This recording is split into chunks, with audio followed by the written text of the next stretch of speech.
Hello everyone, welcome to the another video on Kubernetes Spring Cloud series.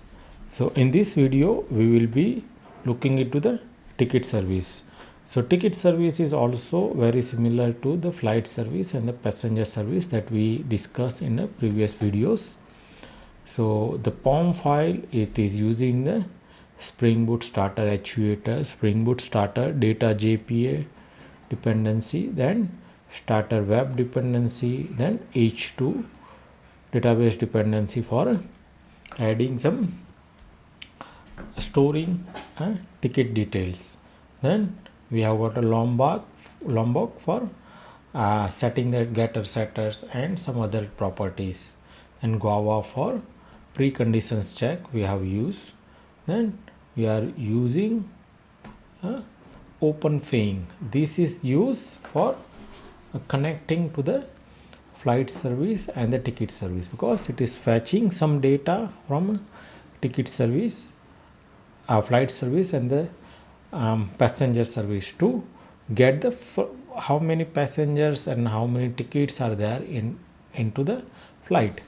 Then we are also using the config server, Spring Cloud config server, for fetching the property files, and we are also using the starter Netflix Eureka client to registering our microservice with the Eureka. Okay, now let us go to the controller. So the controller has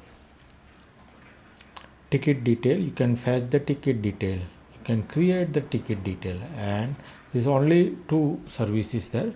So if I go to the ticket detail, before that let us go into the schema and data. So in the schema, it is having the flight number. This is only thing we required for the ticket service, and the data I am adding some ticket details here.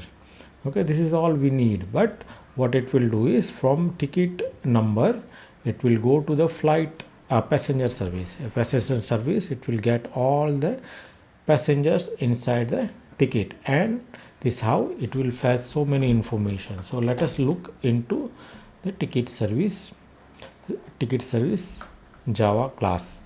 Here if we look at it, get ticket detail. So ticket detail, it will take a ticket number, and first it will try to find a ticket detail from the ticket. So once it finds it, it will go into the passenger service. Here it will list all the passengers for that ticket. So it will fetch, and then from the flight service it will fetch all the details of the flight again. So once it has fetched all the details, it will put into the ticket DTO, and it will return that ticket DTO detail.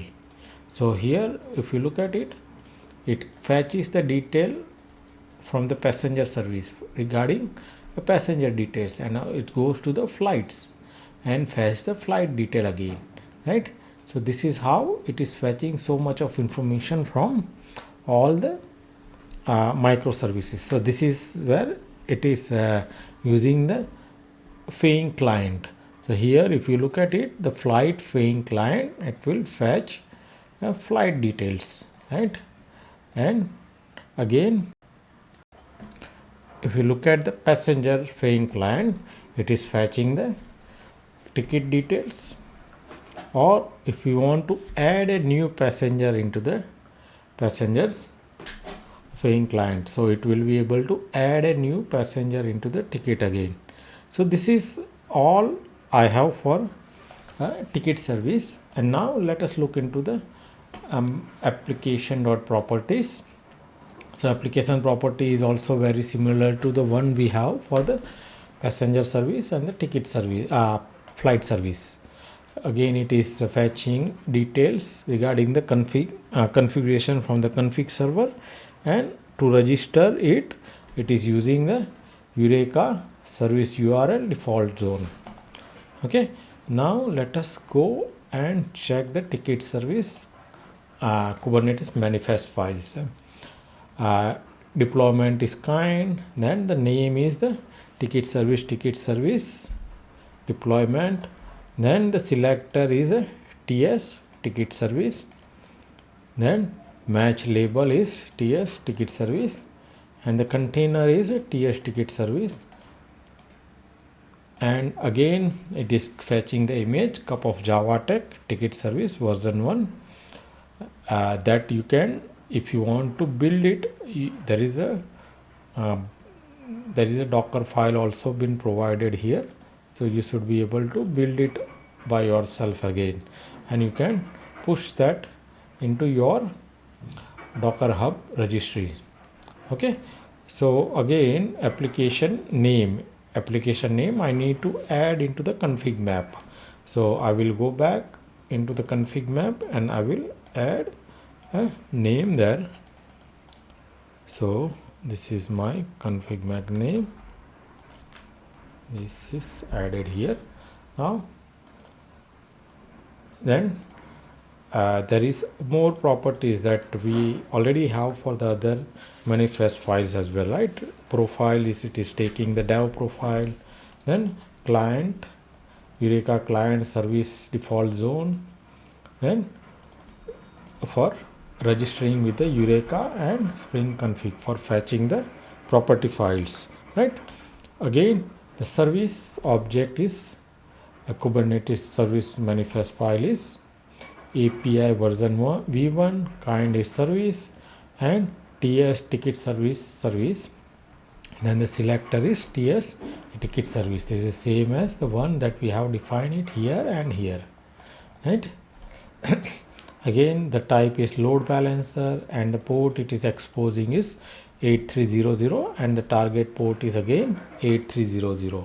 Now let us run this. First of all, again we have to run config server, right? Because it got updated. Apply -f1 config server, which got updated, and I think I spell it wrong, so I need to create a new new command line. I think I have already, so let me try to kubectl apply -f and 1. Okay, so it got updated. Let us run this ticket service manifest file. So it got created. Let me try to kubectl get pod kubectl get pods. Looks like again it got hanged up. If you give a wrong name in kubectl, it gets hanged up. So I have another command from that. So kubectl, and what command I was trying to run is apply. Okay, so kubectl apply -f8. So now it is a kubectl get pods kubectl get pods. So now the ticket service is also deployed. Let us go to the Eureka server and check it got registered there or not. So my ticket service is also got registered here. Now let us go to the Postman and see if we can fetch these details. Again, if I go to the ticket and ticket detail, so let me fetch some ticket details. So yeah, if you look at it, the ticket number 3 has a list of passenger, that is got one passenger attached and which flight this ticket is there. So this is in the flight number 111. Ticket number 5, I can have more tickets, right? So ticket number 6. So ticket number 7. I also can create a new ticket where I can register. So ticket number 7 has 2 passengers. I also can use the create ticket to add the ticket. Okay, I also can get a passenger detail, profile detail again about that. Also can use a API gateway ticket profiles, right? So I can get the ticket. I can use this port again to fetch the details, because my application is already registered with the Eureka, right? So I can fetch it using the API gateway again. So this is how we have looked into different microservices. Okay, and if you look at it, we have created so many microservices. In all, we have created, and it's Kubernetes manifest files. So if we remember, we started with the config map. We added only one property into the config map initially. Then as we progress by adding more and more microservices manifest files, we kept on adding more and more properties. So the reason for creating a common config map was because, by for example, if you remember, the Spring config import, then Eureka client service default zone, these are the kind of properties we had used at multiple places and multiple microservices manifest files.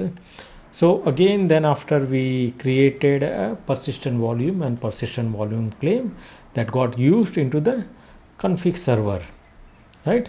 So here, if you look at it, we have config, we have got ticket host PVC, and then the values got used into here, right?